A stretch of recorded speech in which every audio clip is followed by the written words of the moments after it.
Round tube is a prevalent material used in motorsport fabrication. Roll cages, chassis, motorcycle frames and support structures all make use of round tube for its strength to weight benefits. Joining tube together can be a tricky process. The angles and intersect points can be a little difficult to understand, but with some planning and preparation we can achieve some great results using relatively simple cutting methods. This intersection point will require us to perform a notch, which is sometimes known as a miter or cope, in our tube. Cutting this notch can be achieved by using a few methods that I will perform in this example. In this first example, I'll demonstrate the paper template method. Before we notch our tube, we need to work out a few measurements, including our intended notch angle, the diameter of the tube we are notching, and the diameter of tube we are fitting up against. For this, I will be notching a length of 1.5 inch diameter 4130 chromoly with a 0.065 inch wall thickness. To get the angle of our notch, we need to start by working out the angle of our intersecting tubes. This can be done with the use of a digital angle gauge. By opening up the angle gauge to sit flat against both lengths of tube, we have the intended angle of our notch.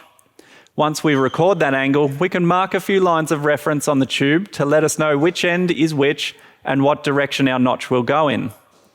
Let's start by working through the template method of notching. The template method uses an online calculator that requires us to input the tube diameter we are cutting. As mentioned, we are using 1.5 inch diameter tubing and our wall thickness is 0.065 inch. The notch angle is 45 degrees and the tube diameter or parent tube we are looking to fit up against is also 1.5 inch. Once this information is keyed into the online calculator, it will generate a printable wrap that is scaled to allow the paper to be printed, cut out and wrapped around our tube. I like to stick the template to the tube with some tape to make sure my positioning is correct.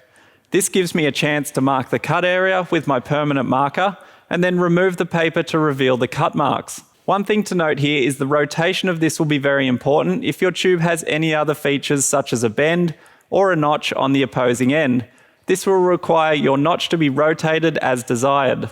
With our marks clearly visible, I can now remove the paper. It's a great idea to get into the habit of cross-hatching some marks on the area of tube you don't need so that you won't accidentally notch and keep the wrong section of tube. Now that I am ready to cut my notch, I need to fit my protective equipment, being glasses, face mask and my apron. For this, I am using my 115mm battery grinder with a 1mm thin cutting disc. When using a grinder or any rotational high RPM tool for that matter, we need to check the disc for any visible indications of wear, cracking or deformities. A chipped or damaged grinding disc will cause it to jump around on the tube, or worse, the wheel could shatter, leaving us in extreme danger. By placing the tube in our vise with the aluminium soft jaws preventing damage, I can lock up the vise and have a solid grip on the tube to perform our notch. The 1mm disc does a great job at cutting the excess tube, but be careful not to go over the line and take caution not to sideload the thin disc as it can flex and break. With the excess cut away, I can now grab my other cordless grinder that is fitted with a 115mm flap disc. This should also be inspected before turning on, even though a flap disc is a lot more resilient and won't present the dangers imposed by our 1mm disc. The flap disc is used to buff the tube back to our marks and also profile the internal structure of the tube to allow clearance for the parent tube to butt up against it. This takes some patience and may require you to mark the tube multiple times and take small areas off to perfect the fit.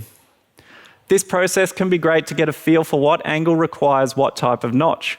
You may not use the paper template after understanding what a notch needs, but it's a great place to start. Another example of tube notching is the tube notching tool set up on the pedestal drill. This method requires some room in the workshop and won't be ideal for long lengths of tube. It uses an arbor that will be positioned central to the tube and tightened up in the chuck. The arbor is designed for a hole saw to screw into it and rotates within a bronze bush bearing block attached to an adjustable steel frame used for holding the tube central to the hole saw. The angle is indicated on the tool's degree scale. Also note that it indicates 25 degrees of angle, which is actually 25 degrees less than 90 degrees. This makes our notch intersecting angle 65 degrees. This angle adjustment needs to be tightened up via the bolts on the adjustment plate to ensure a secure cut without slipping. To clamp the tube in position, we can bring the hole saw down and make sure we are beginning the cut on the marks. Once verified, we can lock up the clamp and begin our cut. There are a few things to note regarding hole saws. Most of your regular hole saws will have a very aggressive tooth profile for cutting timber and plaster. There are other hole saws available, and for tube notching, I prefer to have the fine tooth hole saws for a smoother and less aggressive cut. It's essential to add lubrication to hole saws and rotate them slowly to preserve the life of the saw and prevent excessive heat. Anything around 200 RPM would suit the hole saw around 1.5 inch size that I'm using. Let the drill do the work and ease the hole saw through the tube. Once through, you can remove the tube and begin the deburring process. I like to use a second cut half-round file to remove sharp edges and then clean the tube inside and out in readiness for the welding process. As you can see, the hole saw had a slight wobble to it, making the tube cut a little oversized.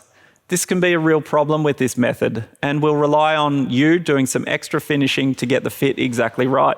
Tube notches come in varying designs. What notcher suits you will be dictated by the angles you need to cut.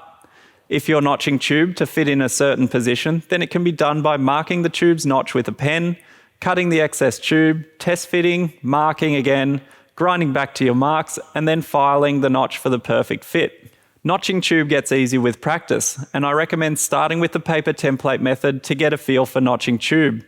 A good fit up will make your welding process a lot easier and stronger due to the decreased amount of heat needed to fill a gap. That was just one module from our Motorsport Fabrication Fundamentals course. If you want to learn more about fabrication or have an interest in performing your own modifications to your car or motorcycle, then this course will be perfect for you. It will give you a greater understanding of the materials, tools, and processes required to turn ideas into a reality. You'll also learn the step-by-step process needed to produce your own welding bench. We supply you with the drawings and technical know-how required, removing the guesswork from the process. This course is perfect for anyone looking to get started in fabrication and will fast-track you and your projects, saving time and money. Click the link in the description to get started.